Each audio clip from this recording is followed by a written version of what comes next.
Bom dia, alunos do oitavo B. Bom dia novamente. Vamos para a nossa correção das atividades da eletiva do dia 6 de maio e do dia 13 de maio. No dia 6 eu passei 3 questões e no dia 13 eu passei o restante das questões, dando no total de 6 questões. Então, vamos lá. Vejam bem, no dia 6 eu passei as 3 primeiras questões aqui. Então, vamos à primeira. A primeira questão está dizendo o seguinte: ao se aproximar da mesa com vários lugares vazios, Alice ouve do chapeleiro e da lebre de março: não há lugar, não há lugar.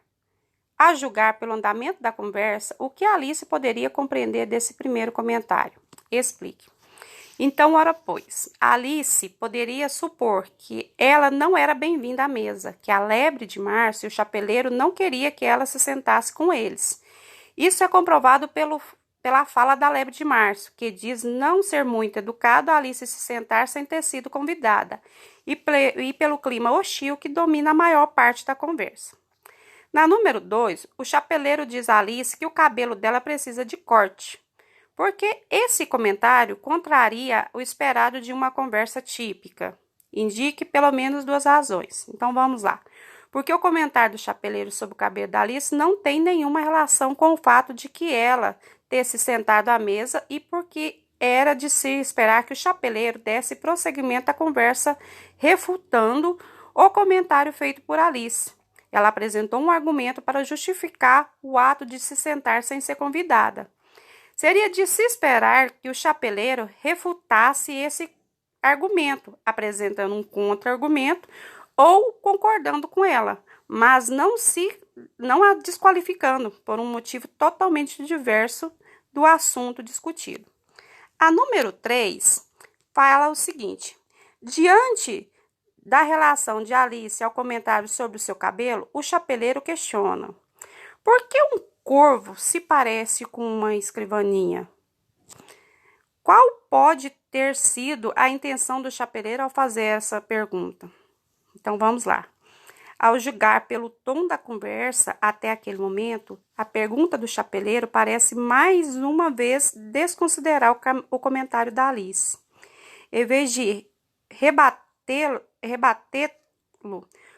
concordar, pedir desculpa, ele lança uma pergunta totalmente estranha ao tópico da conversa, possivelmente com o objetivo de irritar Alice, deixá-la confusa ou simplesmente mudar de assunto.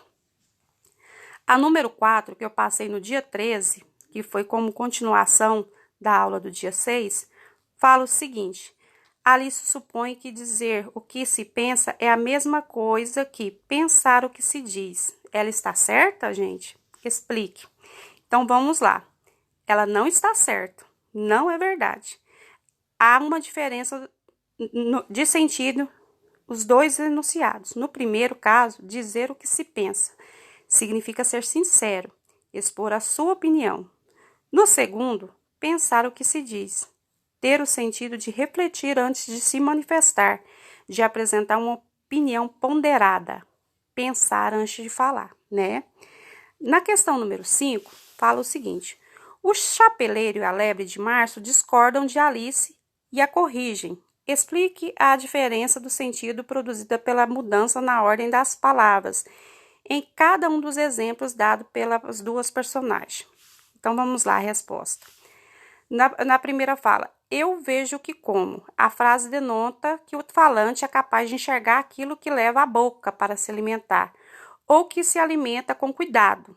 Já em como o que vejo, o falante come tudo o que vê pela frente, quando as frases aprecio o que tenho e tenho o que aprecio.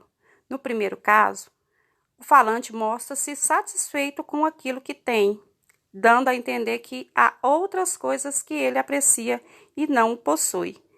No segundo caso, entende-se que o falante tem tudo aquilo que lhe dá satisfação, né? A questão número 6, vamos lá. O que o chapeleiro dá a entender quando afirma que, no caso da personagem Caxinguelê, dizer respiro quando durmo é o mesmo que dizer durmo quando respiro? Então, vamos lá.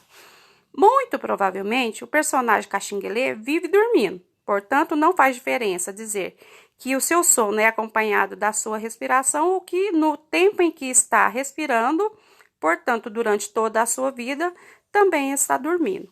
Então, meninos, façam a correção, tá? A correção é das 2 aulas, do dia 6 e do dia 13, e mande para mim a correção no privado, tá bom? Qualquer coisa, me chamem no privado. Outra coisa que eu quero pedir para vocês, se vocês tiverem como, tiver a oportunidade, veja o filme, Alice no País das Maravilhas, tá? E logo após, a semana que vem, a gente vai dar um jeitinho de ver o filme Alice através do espelho. É maravilhoso, não se compara ao livro, porque o livro é excepcional, mas o filme Alice no País das Maravilhas é maravilhoso. Tenha um bom dia, qualquer coisa, a professora tá aqui. Tchau!